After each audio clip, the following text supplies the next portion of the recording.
On February 12, 2008, at 8:15 in the morning, this slide took on a new and horrifying reality for me.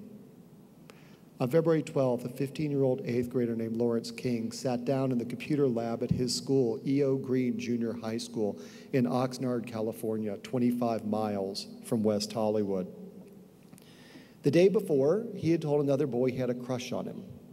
That boy, Brandon McInerney, on Tuesday, February 12th at 8:15 a.m. Pacific time, approached that young man, Lawrence King, in the school computer lab, put a gun to the back of his head, and shot him, ending this 8th grade boy's life. 8th grade. 10 years ago next month, we'll be observing the execution of a gay college student named Matthew Shepard.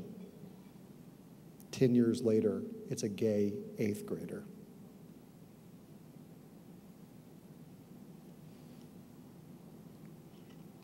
But I know that it won't always be this way.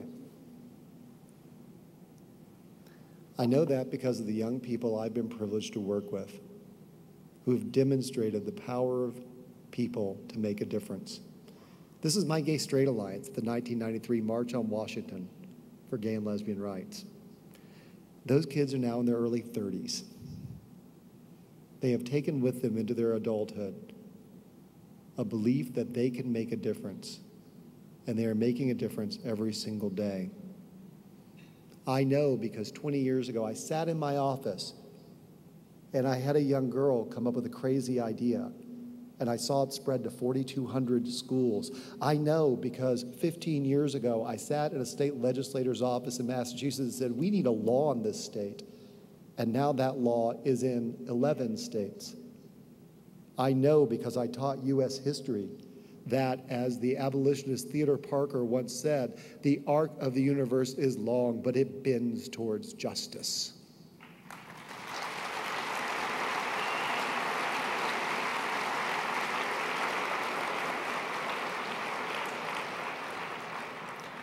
Shortly after the last time I was speaking in Utah, I was invited to give a commencement speech at Oregon Episcopal School in Portland, Oregon. It's the only time I've ever been asked to do a commencement speech. I don't know quite what got into them.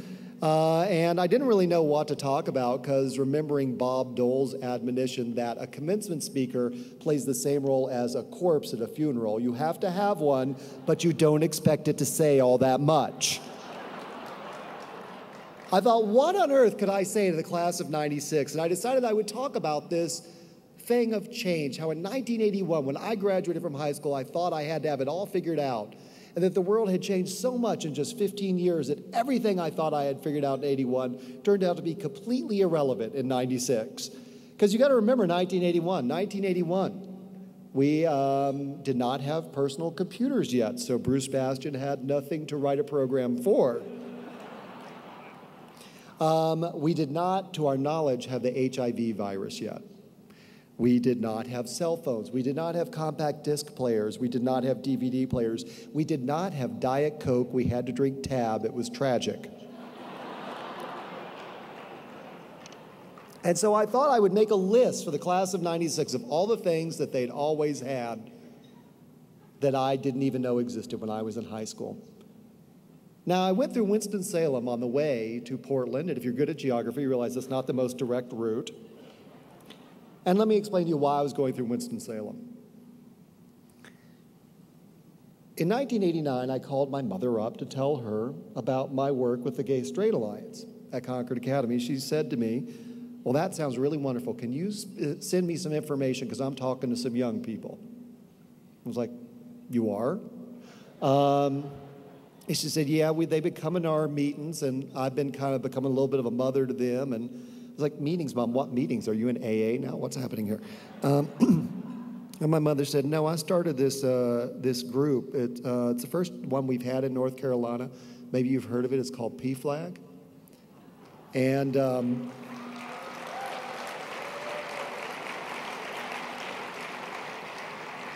my Southern Baptist gospel singing mother had started the first chapter of PFLAG in North Carolina.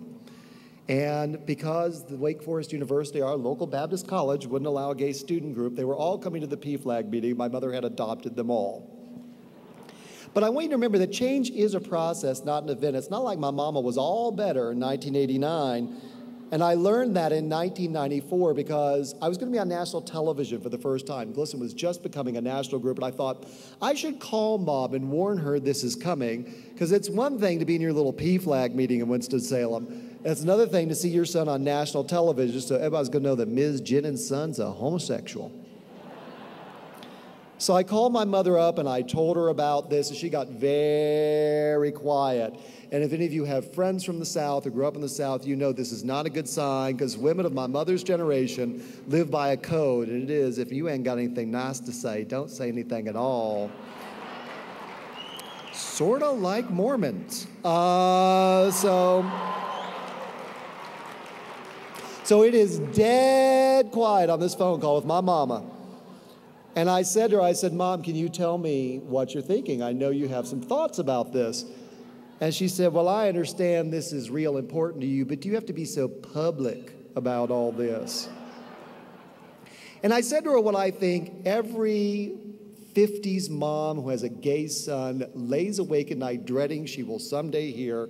I said to her, well, Mom, you made me this way. Dead silence on the phone. I said, Mom, I don't mean what you think I mean by saying that. Just as the Latter-day Saint Church dominates many lives in Utah, the Southern Baptist Church dominates lives in North Carolina. We have Sunday morning, Sunday evening, Wednesday prayer meeting, Friday choir rehearsal, and Thursday Disciples of Christ. I had to memorize 25 Bible verses a night as a child. That's why when I love when people like Chris Butters start quoting the Bible at me. You don't know who you're messing with here now, buddy, do you? Now, my mother, being a good preacher's wife, would never say she thought that was nonsense, but she really thought basically the Bible had 10 big rules, some good stories. You had those, you were good to go. And I reminded her of this. I said, Mom, don't you remember? When I was little, you preached the 10 commandments. Don't you remember? One of those commandments was, thou shalt not lie. Don't you remember that whenever I was in trouble when I was a kid, Mom, you'd set me down and you said, Kevin, whatever it is, the truth shall set you free. Well, guess what, Mom? You turned out to be right, because I have told my truth and it has set me free.